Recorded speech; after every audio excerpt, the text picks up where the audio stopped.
तो खबर India voice में स्वागत है आपका। रुख करेंगे खबरों की ओर। खबर चंडीगढ़ से, यहां सूत्रों के हवाले से बड़ी खबर हम आपको बता दें, सीएम पद की शपथ ले सकते हैं नायब सिंह सैनी। 15 अक्टूबर को शपथ ग्रहण हो सकता है। सूत्रों के हवाले से बड़ी खबर हम आपको बता रहे हैं। दूसरी बार सीएम की शपथ लेंगे सैनी। हरियाणा के मुख्यमंत्री के तौर पर नायब सिंह सैनी को एक बार फिर से राज्य की सत्ता की जिम्मेदारी मिल सकती है। तो 15 अक्टूबर को शपथ ले सकते हैं नायब सिंह सैनी। तो चंडीगढ़ से ये बड़ी खबर हम आपको बता रहे हैं सूत्रों के हवाले से। सीएम पद की शपथ ले सकते हैं 15 तारीख को, 15 अक्टूबर को नायब सिंह सैनी, और दूसरी बार राज्य की सत्ता की कमान संभालेंगे सीएम नायब सिंह सैनी। तो हरियाणा के मुख्यमंत्री के तौर पर नायब सिंह सैनी शपथ लेंगे और सूत्रों के हवाले से ये बड़ी खबर हम आपको बता रहे हैं। तो 15 अक्टूबर को, जिसका अनुमान लगाया जा रहा था कि 14 से 15 अक्टूबर को मुख्यमंत्री नायब सिंह सैनी एक बार फिर से राज्य की सत्ता की कमान संभालेंगे। और अब सूत्रों के हवाले से जो खबर आ रही है वो ये कि 15 तारीख को हरियाणा के वो नए मुख्यमंत्री के तौर पर पुराने चेहरे वही नायब सिंह सैनी एक बार फिर से राज्य की सत्ता की कमान संभाल सकते हैं। तो ये बड़ी खबर हम आपको बता रहे हैं सूत्रों के हवाले से। 15 अक्टूबर, जी हां, 15 अक्टूबर को शपथ ग्रहण कर सकते हैं नायब सिंह सैनी। दूसरी बार मुख्यमंत्री पद की शपथ लेंगे। हरियाणा के मुख्यमंत्री के तौर पर नायब सिंह सैनी को एक बार फिर से राज्य की सत्ता की चाबी, सत्ता की कमान, सत्ता की जिम्मेदारी, राज्य की जिम्मेदारी एक बार फिर से उन्हें मिल सकती है। तो खबर सूत्रों के हवाले से, सीएम पद की शपथ ले सकते हैं नायब सिंह सैनी। तो 15 अक्टूबर को शपथ ग्रहण हो सकता है। आपको बता दें कि तीसरी बार 2014, 2019 और फिर 2024 तीसरी बार पूर्ण बहुमत की सरकार बीजेपी ने बनाई और बंपर जीत के बाद लगातार ये कहा भी जा रहा था कि राज्य की सत्ता की जो कमान है, जिम्मेदारी है, वो नायब सिंह सैनी के हाथों में ही रहेगी। और अब जो सूत्रों के हवाले से खबर आ रही है वो ये कि 15 अक्टूबर को कार्यकारी जो मुख्यमंत्री हैं फिलहाल नायब सिंह सैनी, वो एक बार फिर से राज्य की सत्ता की जिम्मेदारी, सत्ता की कमान संभाल सकते हैं। तो ये बड़ी खबर हम आपको बता रहे हैं। दूसरी बार मुख्यमंत्री पद की शपथ लेंगे सीएम सैनी।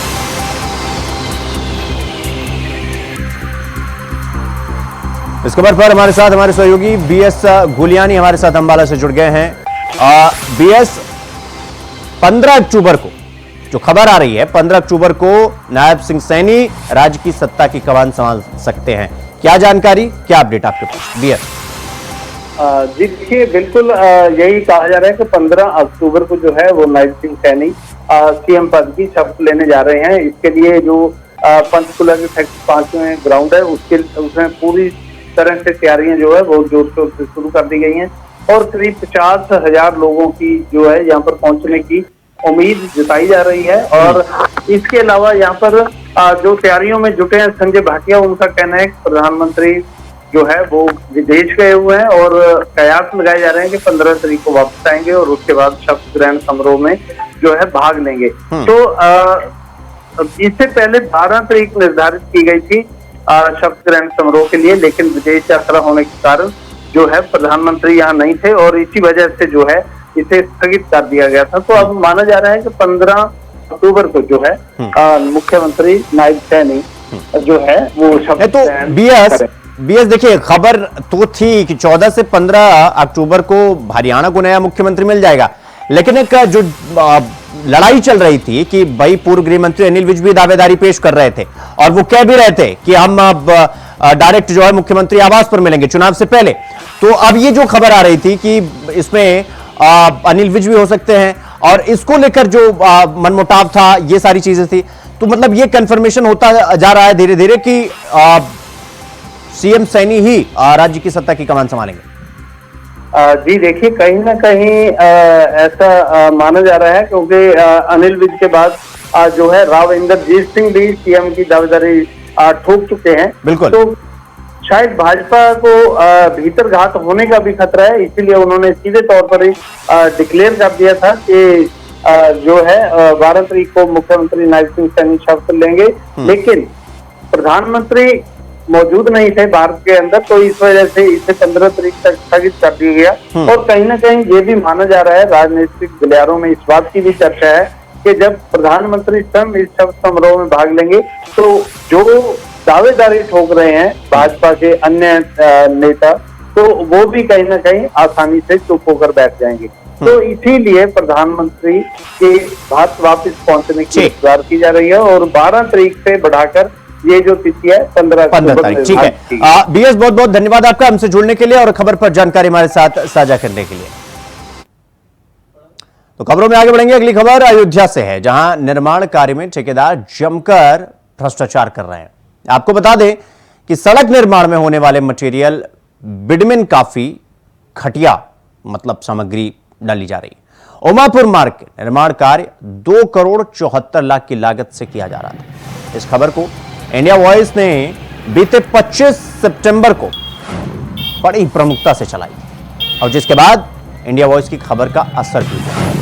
ट्रेडर्स के प्रोपराइटर संतोष तिवारी के खिलाफ धारा 420 धोखाधड़ी के तहत कार्रवाई की गई। इंडिया वॉइस की खबर का बड़ा असर देखने को मिला।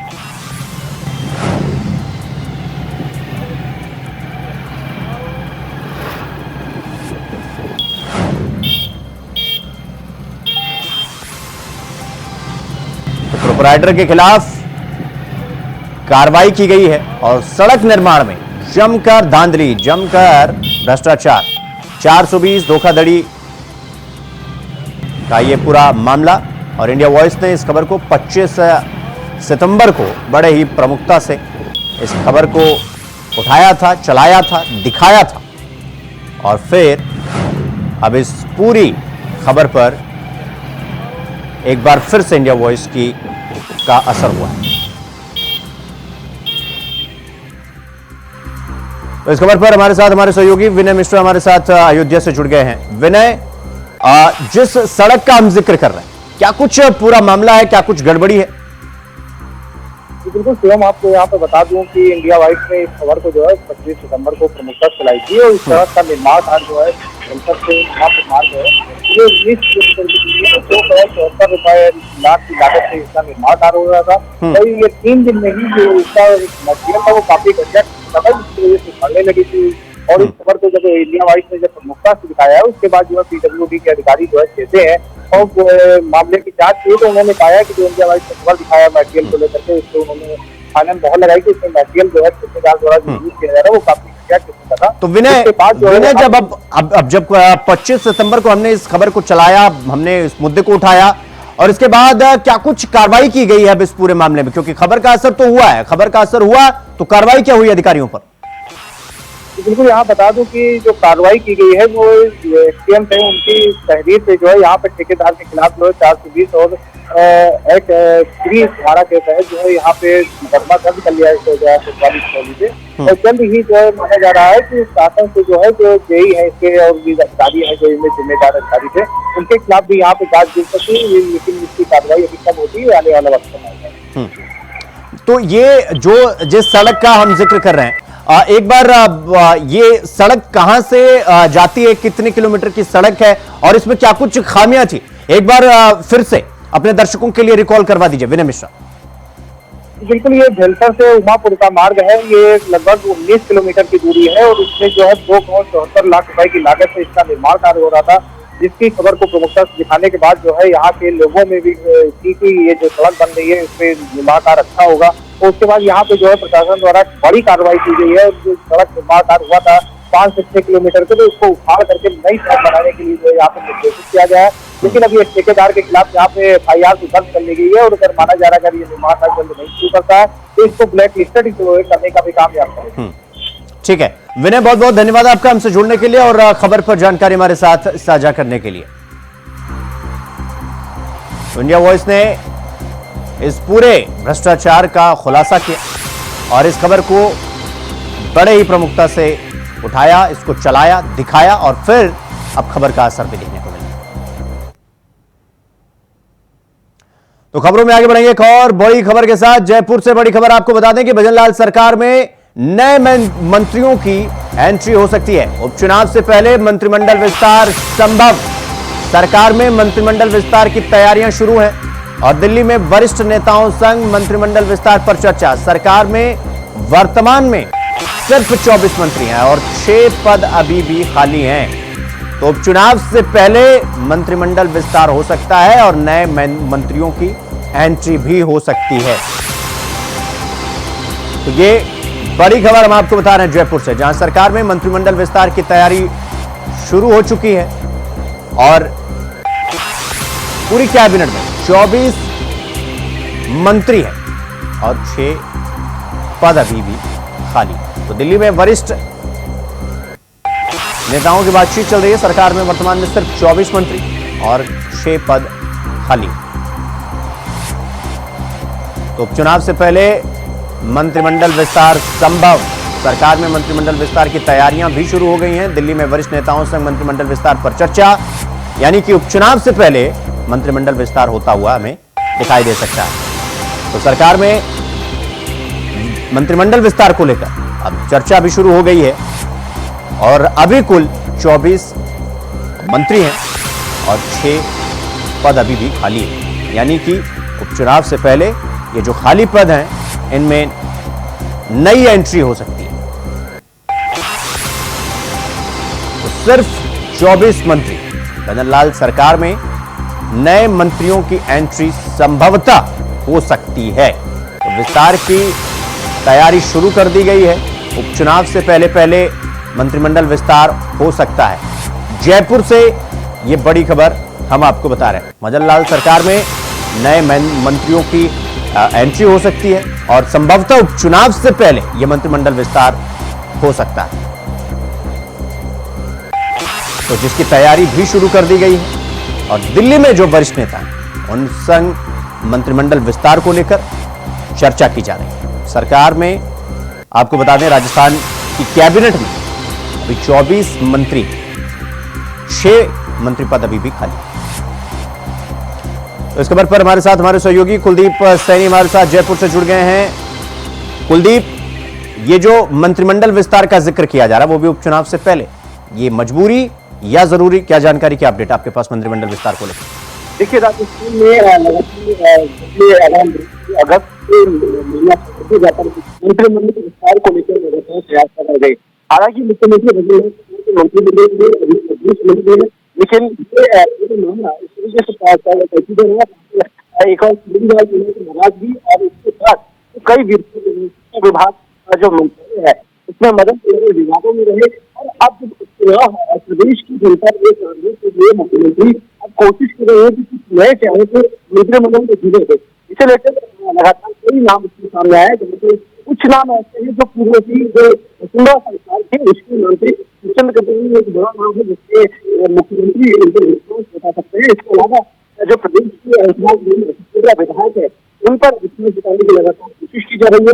हालांकि कुछ मंत्रिमंडल में अभी तक नाम दिए गए हैं उन पर नाम की पुष्टि इसलिए नहीं की जा सकती क्योंकि हाल ही में जब बदले जाएंगे और जब फिलहाल जो विभाग है उस विभाग के ऊपर भी चर्चाओं में है कि उनके की भावना की गई है, लेकिन अभी तक इसके साथ स्वीकार नहीं की गई।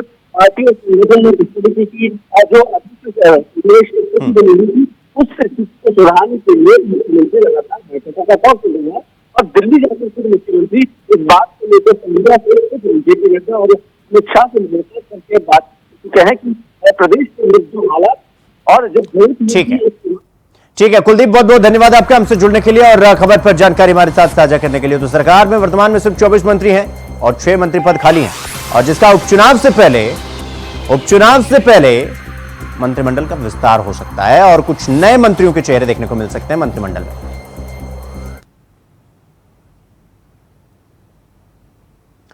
तो रुक करेंगे अगली और बड़ी खबर की ओर। खबर मुंबई से है जहां नोएल टाटा ट्रस्ट के नए चेयरमैन बनाए गए हैं। रतन टाटा के सौतेले भाई हैं नोएल टाटा।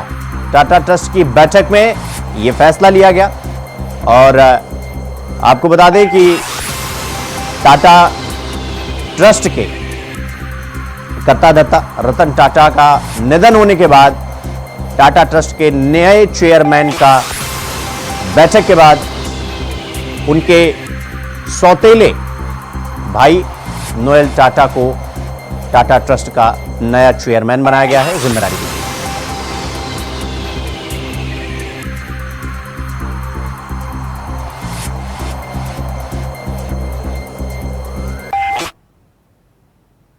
तो बुलेटिन में फिलहाल अभी के लिए बस इतना ही। देश और दुनिया की तमाम खबरों को देखने के लिए देखते रहिए इंडिया वॉइस। नमस्कार।